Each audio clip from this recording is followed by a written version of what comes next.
Hello, ladies and germs, and welcome back to yet another BTS Europe Series match. It's our final two-game series of the day. We have Kaipi versus the Greek squad team at Finem. I'm KotLGuy. I'm here with Blaze. So, Blaze, we were talking about it a little bit. A very interesting situation for this group. Where are we standing right now? What matters for who? Who needs to win this series? And what is the possible projected outcome?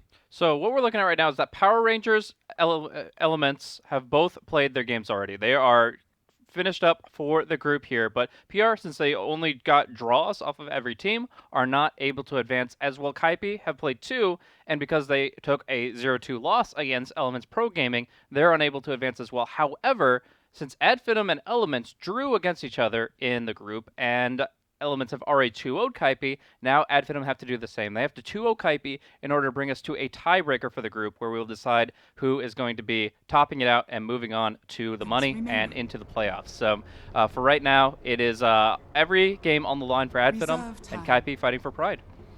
Now, can they do it? It's really hard to tell. Kaipi can be a pretty scrappy team, and sometimes they have these wonderful, flashes of brilliance, whether it's behind that Sing Sing Marana or they get Sexy Bambo, something that he just pulls out one of those classic Bambo performances on. I can say it's pretty damn likely that Kaipi can take a game off Finem, but who knows? Finem, when they're in their prime, when they're playing well, in their qualifier run to make it through into the recent summit, they look so sharp. In this BTS series so far, Finem, it's been a little hot and cold for them. I remember in one of their games, it really didn't feel like they were playing at the level we expect to see them at, but then they had a follow performance, another repeat Madara Faceless Void, and things seemed to work out very, very nicely for them. So we'll have to see if they're going to be able to do it. And as you mentioned, Finem need 2 wins here. 2 wins here to be able to have a chance at tiebreakers. Otherwise, Elements will just take the top spot of this group and move on into those playoffs along with Friends and along with Vega. So with that spiel out of the way, let's go ahead and break down the draft that is before us. Speak of the devil, and it looks like possibly it could be happening again here. Finem will creep in with their third pick, the Faceless Void. This does come after a Sand King and the Wisp. Now, the Wisp was their first pick, and Kaipi did not hesitate, Blaze, to respond, oh goodness, with their 1-2 punch in that Tiny and their Witch Doctor. They go into a jug, and Blaze, can you believe it, already 3 times in this BTS series, we will be enjoying the Pudge. Somehow, some way. The Pudge. It could definitely work. Is that a Bambo Pudge? I actually think that could be the case. Obviously, they've been mixing things up a little bit as far as off lane and fort position between 33 or the Coon and Sexy Bambo, but we will have to see exactly what they have in store for us. In the meantime, it's pretty clear cut for Finem. They're going to have Spartan on the Wisp, of course. That would lead maybe next time on the Shadow Demon. Skylark on your off lane, Sand King, and Madara on your carry Void. So all they have to do is pick up Thugs mid. It could be, an Invoker or whatever you want to see from them. What do you think? I think a Pug. When I think of Puck, I think of Thug. I guess that works too. I know it doesn't probably work. It's not really in the meta now, but that had just been a Thug hero true and true. Outside of that, it's Radiant Side, Templar Assassin. I doubt can really be a thing for them here. I don't know. Pretty sure it's Invoker, dude. I know I set you up poorly because I tried to give you. I was trying to do a video over here. I was yeah. You love Shadow Demon Invoker. Yeah, it's you got Void, Chrono set it up. You've got OD again, a friendly face from above and below. I don't know where he comes from actually. It seems a world outside our understanding. Probably that. Yeah, an outside world. But outside of something, we don't know what. But yeah, this guy, he's got a lot to bring to the table, of course. Plenty of int steal is going to make any melee laner, it's going to make his life more miserable. But as far as actually kill potential in the mid, I'm not seeing it. I'm seeing, obviously, the OD gets hooked out of position, he could be absolutely screwed. At least he has that Astral Imprisonment to kind of disrupt himself after being hooked or anyone else being hooked. Okay, if the Pudge does what it's supposed to do and rots right when he hits hook, then even when the OD disrupts the Pudge, then he's still going to be trying to walk away from Rot and the enemy Juggernaut or Tiny.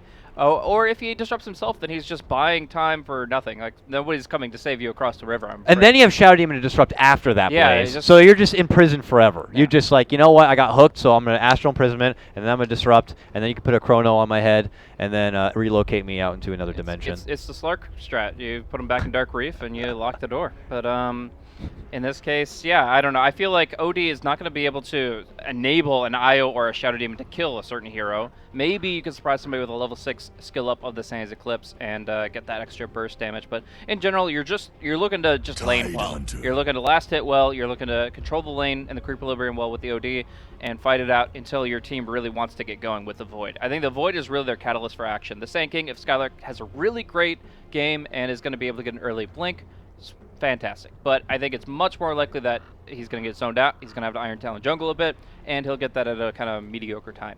So Madara, he relocate a little bit, but Madara even more so, going to be the catalyst, and we'll see how they can make that work, as it's going to be Kaipi with a very well-rounded lineup. I mean, you can definitely go to the late game with a Sing Sing, Tiny, as well as the Juggernaut picked up here, but you can obviously fight well in the early game with these heroes as well. They have good burst combos. Tiny kind of has a very big power spike around level 9, and then Tide, if you don't have a BKB, he's going to be something that's tough to deal with as well. Yeah, Tide is a welcoming face. I feel like we haven't been able to see it in quite a while, at least since TI. But I don't know, is part of his momentum in this game to be able to kind of be that combo breaker, so that he could jump in at a moment's notice to kind of disrupt the flow of a leaping Sand King in the back lines, or you know, a setup of a Chrono incoming from a Faceless Void? Yeah, it could be. I mean, in this situation, like, I'm also looking at him for the laning phase, where he can just smash the heck out of Madara and make it very difficult for him to last it, even with a Quelling Blade. Oh, yeah. I look at it for, like, the mid-game, where you have at least 3 heroes really close. Like, the OD's attack range is only 450, so you got 3 heroes you're almost guaranteed Ravage. And then you can follow that up with really anything, whether it's like Cask bouncing around with Death Ward or however you want it to work. I feel like it makes it hard to approach this team and to push against this team when they've got to worry about that Tide, who also is going to be the one carrying the mech and just enabling the fights in general. So he's a walking team fight right here. He's going to be a nuisance in the laning phase. He's always going to get farmed. It's just a good, solid all-around pick. Nothing flashy. Let's get into it now. This is just game number 1 of this 2-game series, where Kaipi, unfortunately, no chance for them to move on into the playoffs, but for Finem, desperate to try to get not one, but both of the wins here to be able to have a chance at tiebreakers against Elements Pro Gaming. And we'll be in store for yet another Pudge game. I don't know, has Pudge even won yet, at least in the BTS series? I feel like we've seen it now 3 times, and every game it unfortunately did not come out with the win. So yeah, seems accurate. Skylark actually going to be taking a lot of damage here. He's going to have to take the long road home, tangoing up while he can. I don't think that's the kill, but that is a lot of annoyance. And at that point, you almost go back to the well, right? I mean, he's going to have to skill now. Nah. Hey, he does skill. Bambo's dead. Skylark gets first blood. That worked? Okay. Usually you don't see something that's simplistic, I guess is the word, happening in a professional game where, like, you literally just walk under tower and get stunned, but a tier 2 tower, mind you, before the game even began. It's just okay. All right, but the Sand King didn't know about the Witch Doctor. He thought he had the better hand, got the first blood. The salt in the wound would have been if the Pudge suicided with his rot. Oh yeah. And then that would have been just awful, but as it stands, it's just kind of one of those things where, yeah, the Sand King takes a lot of damage. He does end up dying and going back to the well, but yeah, it's an interesting exchange between the two. The big thing here is that, of course, Sand King getting the first blood and getting the experience for the kill. That puts him at about level 2.5 as he gets back into the lane now, so we'll see how much he's able to benefit from that early skirmish, as it is going to be Bambo rotating back up on that Pudge, looking to make him pay. He feels pretty good being up and ahead here, dancing around with Bone 7 and Fluff, but eventually Bambo will make his way into the lane, and just when he thinks that things are going to be going gracefully for him, hello, I'm Pudge! Jumps right in, pops with the rot, but somehow again, Skylark will at least be able to creep in with at least the kill first, and now jumps back, burrows in, and says, possibly see you later, nerd. Yeah. See you later. Has a movement speed advantage, and we'll just kind of disengage. Okay, freely. then. Wow. Pudge had rot. That's another kill, but just one of those weird things where he's actually able to outmaneuver his opponents, and now is actually doing pretty well for himself. And he'll get his Tranquil Boots out of pretty much now. Like, that's insane. 2-minute Tranquil Boots is actually so good for the Sand King here, and he'll be able to roam so actively with the Windlace. He's going to be very fast on his feet. 33 is getting zoned out a bit here, as although he does have Windlace, his opponent does too, and even with the tether movement speed, you're seeing a pretty quick MNC. Suicide to the neutrals to get his full health, full mana, and all the items he wants together. 3-3 stood and thought he would be able to take the fight here. He gets hit with a second wave of poison, but will be forced to pop the fairy fire. An ambitious third poison does fly out, but obviously with that trigger, it's not going to be good enough. Now maybe next time is unfortunately stuck with no mana. He's trying to go for the self-deny, but look who's waiting over his shoulder. Gotcha! No deny for you, sir. Easy. Quick ping after, and if I know maybe next time, he's probably giggling about that one. It's just like, oh, you got to be kidding me. Yeah. Interesting point to note is actually Skylark is not going for the Tranquil Boots. He got the Ring of Protection, the Ring of Regen, but he lost one of them, and now he's actually going to be going, I guess, for an Iron Talon. Maybe has a potential fallback here as he trades some blows here with Bone 7, hoping for the best with that Caustic. Bluff steps in, will pop off the coconut. And okay, and now he unlocks them. He just wanted to, I guess, kind of gauge the lane situation and say, okay, well, do I want to actually commit for the full Tranquils? Am I going to be out of range of getting attacked or attacking for a long enough period of time to make this worth my while? And it ends up working out the way you would normally expect, that he does indeed need the Tranquil Boots if he wants to stay on the off lane. Let's touch base here with the mid lane, which because of all the craziness that's been happening elsewhere in the world, we haven't been able to kind of talk too much about. Sing Sing and his mid lane tiny matchup taking on Madara on the Faceless Void in a melee battle. Sing Sing is winning the CS game. Oh, he was winning the CS game, but it comes up. But okay, the 1 second to look away from that top lane. They are going to be able to get the connection. It looks like a hook setup right there. Yeah. Well, he was cast. He was running south, and he had almost nowhere to go from the Pudge. So yeah. Tough spot to be in. But there you go. Bambo picks up another for himself. High involvement for him in the past 4 minutes. But yeah, I think obviously you look at this matchup. Oh, he's just going to time walk that damage. So it's a bit of a waste of mana from Sing Sing. Does force him back for the 4-minute rune, and will allow him to kind of just pump out the rest of his bottle and pick up a DD there. Yeah. Which already Bambo was nearby to babysit just in case. So. But the point to make here is that Madara did not want to fight against the Tide in the laning phase. Even though the supports are doing a great job of zoning, any moment where his last hits are messed up by the Inca Smash is frustrating, but the Goatee doesn't really have to worry about that with the distance he gets. So able to kind of do his thing, Thug on the bottom lane, and Madara in the mid, and they're able to exchange hits pretty well. But the big thing here is that Tide, while the Kraken Shield can help a lot against Shadow Poison harassment from the Shadow Demon, it seems to have just been planned out well enough from maybe next time that he's not triggering Kraken Shell early, and he's only popping his Shadow Poison at mini rings. All right, Tidehunter casually walks into the lane. They know that they have Bambo by his side, so just as fast as he moves in, they might have to kind of reposition a bit. But now Wisp tethers on forward, pulls out the spirits here. Can 3-3 do something to help out his Bambo brother? Oh boy. Might not be happening here. That's 4 stacks. There's so the Astral. Send him to the Shadow Realm. He gets a hook off there at the end, but he is gone. See you later, Bambo, and the game is going to be even up 3-3. All right, so pretty active, pretty involved, but we are seeing that the Sand King did opt to go for the jungle after finding his Tranquil Boots, not really messing with the offlane whatsoever from this point forward, and he is doing a pretty good job. This level 2 Caustic is actually allowing him to clean up the jungle nicely, even without an Iron Talon. Yeah, yummy. And I hate those little guys too. Shard Golem, definitely the worst thing to have to go against in the jungle, but I suppose if you got Caustic, you're fine.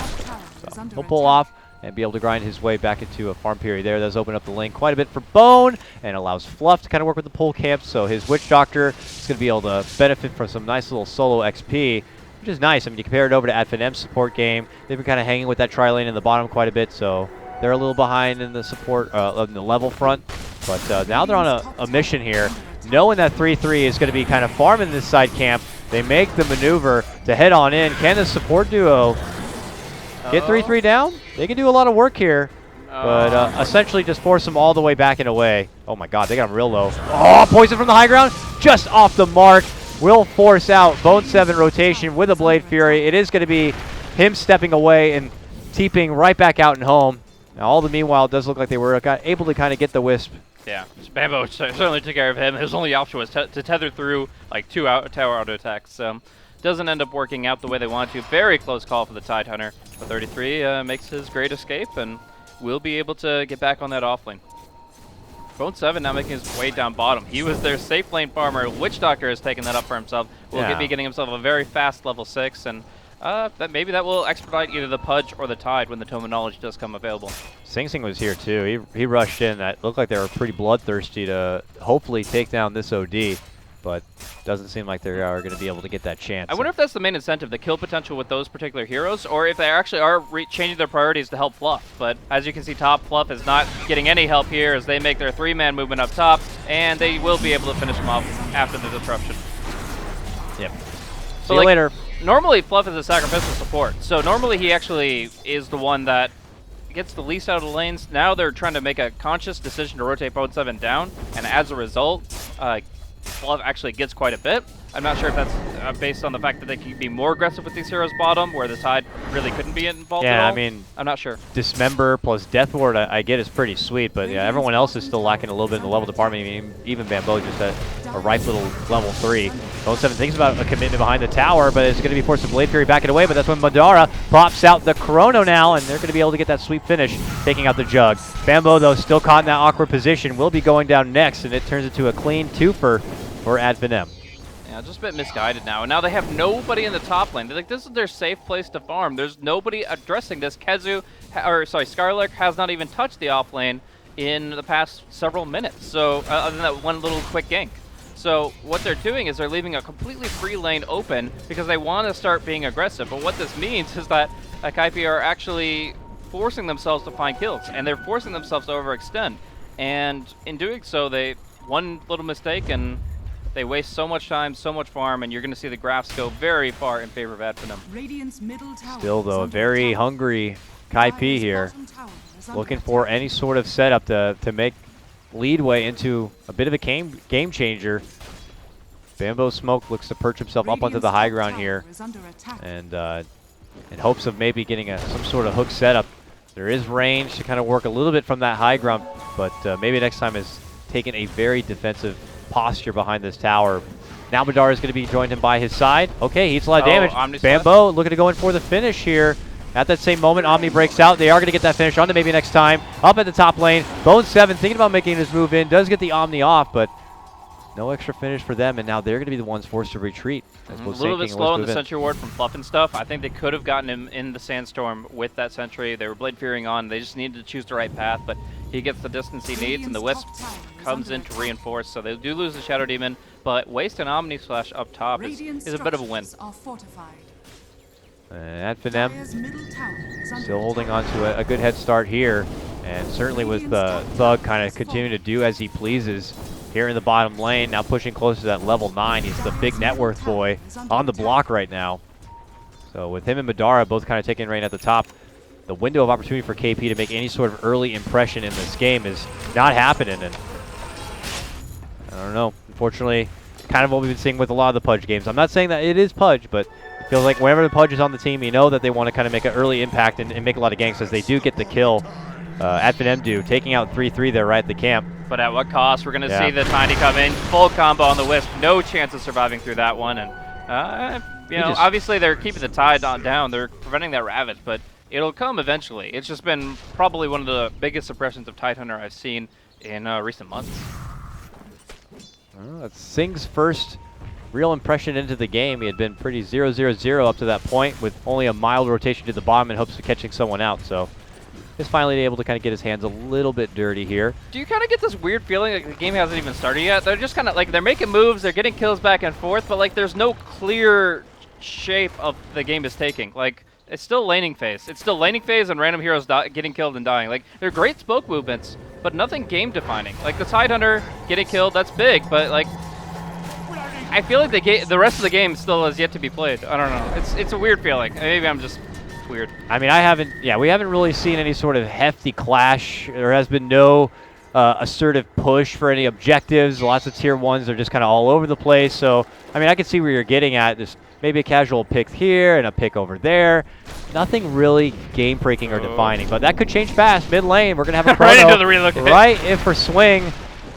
Sing is going to be going down for Swing. Sing goes down as the Wisp does swing in. And they will be able to kind of clinch that. Leads into some damage onto the tier 1, but back at bottom lane, We have a Fluff Coconut flying out. Disruption will be there to help save a lot of the damage, but eventually he will have to come out, and that Death Ward will finish him off. Now Bone 7 purged up. Maybe next time looking to retreat towards the side shop here. Creeps, help me block this hook. Will Bambo go for the blind one? He actually gets it done. Nice grab by him. We'll be able to pull back the Shadow Demon here, and Kaipi will get the kill score a bit closer now, 9-8. But when you look at the net worth, it is a little bit of a different story. Still pretty significantly favored right now for Finem with their farm game. All right, so now we're kind of seeing the shape the game will take. It's the Void is going to be keeping on going for these Chrono plays, kind of hopefully relocate out of the Chrono, not inside it. But we're going to be seeing the OD DPS into Chronospheres. We're going to be seeing Blink plays from the Slylark Sand King. It's just like before that, like you said, there weren't objectives being focused. There was really only one big fight involving more than like 5 heroes. Yeah. So now we're kind of seeing that shift, and the bottom tier 1 will fall, mid tier 1 for Dire, and attempted hook against Spartan will be unsuccessful. He's getting levels in the hook now. He has level 6, he has Dismember. It's been a while there for Bambo while he was kind of stunted in position with not really having a whole lot of levels under his belt, but his potential is rising slowly, and obviously with that the increased hook range could add up some more potential on isolating a target, but as they rotate up and over, maybe next time is not looking to get caught out as one of the lone factors in this mid lane. The rest of his team up in that top lane are able to be successful in bringing down that tier 1. Definitely opens up a lot of options for them to invade, scope out the Kaipi Woods, and maybe even plant some aggressive wards if they like. But already a deep commitment here from some of Kaipi allows maybe next time to have a bit of a setup. A jump and toss Ravage combo does come out from Kaipi. The response though from Thug, a big Sanity's Eclipse could offer a huge response play by them. Now Skylark tries to get hidden up. Actual Imprisonment will save him from a bit of the Omni slash damage, and now Bone 7 is going to be forced back and away, and it is going to be Skylark who will help sweep on in and get the finish there. Kaipi lose for a very crafty initiation by them, but unfortunately it's Finem who have the better hard-hitting powerhouse combo. Yeah, I love the idea behind the toss in on the Tide, pretty much a do-it-yourself Blink Dagger. Does a lot of damage in the initial instance, and of course Sing Sing could follow it up with his Blink Avalanche. The problem is that the fights just didn't start the way that Finem wanted it to. It was a very quick pick on the Pudge because they had vision of him thanks to an Observer Ward, and when they were kind of scrambling to recover the fight, they really couldn't get in position for everything else they needed. Don't quite get the tiny combo, but Bambo helps out. Oh no! Wow. Spartan the paramedic there to just heal Madara right back up as Madara says, I'm game, I'm ready. Drops down the Chrono. They quickly take out Bambo, and they're looking to go for Sing next. He gets purged up. Bone 7 trying to step in to help out, but the damage had already been done as Sing will go down. Bone 7 now striding in. No Omni Slash for him. He gets hit in the face with a bash, and now comes Skylark. Moves in. Beautiful 2-man Burrow Strike will be there. And I think Kaipi are about to get swarmed right now if they don't retreat. Fluff and Bone will have to step back. And Finem say that this mid lane is theirs as they will actually shift away and take their business elsewhere. Another fight for them to easily dictate. And maybe this is what's been missing from the Madara Void that we've been seeing before, is that, yeah, you need good follow-through like the OD and the Sand King, but one thing that has really been helping in this game is just the Wisp. Right there, the amount of effective HP he got out of the Overcharge, Urn of Shadows, Stick, and Bottle, like, being able to sustain through all that helps the Void immensely. He's actually one of the more underrated pairings for a Wisp. Like, you talk about your classic Tiny, your Chaos Knight because of attack speed, but Void benefits from attack speed dramatically inside Chronosphere, and of course he benefits from effective HP because it allows him to time walk more frequently and just withstand all this incoming damage. So high potential, obviously high risk for Spartan. He has to be very careful of his own life, but if he can keep himself on the periphery of the engagement and just let Void do his thing, Madara is a beast. Absolutely. We don't get to see Spartan even play a whole lot of Wisp, but now here he goes with company all the way up to the top lane. And they try to go for Bone, and it looks like they will be able to prison him up. No TP for you, sir. And as he comes back, they will bring in the damage, and they will bring in the destruction. In the meantime, though, they relocate, bounce back. It's going to be the hook successful, but an imprisonment on the Pudge means Spartan gets distance once again, and Bambo is caught all by himself. Yep. A few more slashes. He actually gets a nice, efficient Sanity's Eclipse to connect with both. Sing will be able to get in a last breath, taking out the Wisp with him, but the damage is being done, and Thug gets a triple kill. Wisp is perfectly fine with that. He bought back from the last exchange. He dies here. It doesn't really negatively impact him whatsoever as Thug gets a triple kill from top to bottom of the map. and just gets to do his thing. In the meantime, Madara pushing out mid with a Lincoln Sphere. It's so hard to tame these guys at this point. Really on the up and up, and then for Kaipi, building around this kind of a lineup where they were hoping to kind of be in a position where they have the initiative and they could dictate the pace of the game, does not seem to be the case. And I would imagine for Finem, things will only scale that much the better. Nice hook connection here where they get the pullback from Skylark. They'll finish him off with a Dismember, and that will be a notch in the belt for Kaipi. So just a nice little observer ward placement. They immediately, luckily, see the farming of the Sand King and just take the opportunity where it comes from. Kind of like the Bambo hook on the Ancient Deny. Yeah. Well, don't take it for what it's worth, and Finem will have to just count that as a bit of intel to see where the vision game will be on Kaipi and their own side. But bottom lane, relocate in. They see Sing Sing, set him up with the prison, needs for an easy relocate play. They have been exercising that throughout this game. Finem really showing off their team play now. It looks like this game Zordon's getting better of the fortress here. It seems that the Wisp has beaten out the Tiny, that this pairing split seems to have favored the shiny blue ball of light, because Tiny, like, he's getting kited so hard. That's the big thing, is all of these heroes have a large amount of mobility now. You've got Hurricane Pike, you've got Time Walk, you've got the Blink Burrow, and you've got the Wisp on top of that with the Tether and Relocate. And what does Tiny have? One Blink Dagger that will hopefully set him on a target to kill, because if he gets disrupted, if he gets Demonic Purge, if he's ever separated from that target, he can't really recover from it. He never can really close the distance again. Madara will get another friendly disruption right here, so they can continue a little bit of a siege pressure here towards this tier 2, which is already so low. It does look like it could be denied. 188 damage. And it looks like it will. Or not. Maybe. Jump in. Madara goes for it. Give me that tower, and then give me your life. Ruthless. Ruthless. Ruthless. Finem. No mercy whatsoever for Kaipi. And Thug's the one who profits from it overall. He's actually had some int carried over from the previous fight, so he was actually stacked up to 28 stolen intelligence there for a moment. And yeah, just absolutely massive. They really don't care what is thrown at them. They're up against like a level 2 Omni Slash and a Blink Ravage, and I still think they'll win the fight. Mid lane, jump in from Sing. We'll get the stun toss off. Not going to be doing a whole lot of work, though. If they want to get the finish from Madara, they're going to need a whole lot more with that Ravage and Dismember, but it's not going to be good enough. Epicenter, the response play from Finem could be a bit too much for Kaipi. They dish out all they can to try to stop the mighty Madara and the mighty Greeks, but it's not going to be good enough, and they know it's not going to get any better, so they throw in the towel and say, you can have game number 1. Just didn't really get what they wanted to accomplish in the early laning stage, and that seemed maybe is what was so off-putting about it, is that the Pudge was kind of getting a freebie here or there, but in the end not accomplishing what he needed to. As far as Bambo goes, the Tide probably had one of the worst Tide games I've ever seen, just getting zoned out heavily. Like I said, there's an interesting interaction between Shadow Poison and Kraken Shell where at certain HP thresholds, that Tide is actually unkillable by Shadow Demon, but they found a way to hit those certain numbers where they were able to find the kills on him, or at least push him back, and from there we were able to see just some dominance from Finem. So this was the kind of Finem that we were hoping to see in the previous matches now coming to light here, and just in time, because they definitely need to continue to step it up as we go into the next game and potentially tiebreakers.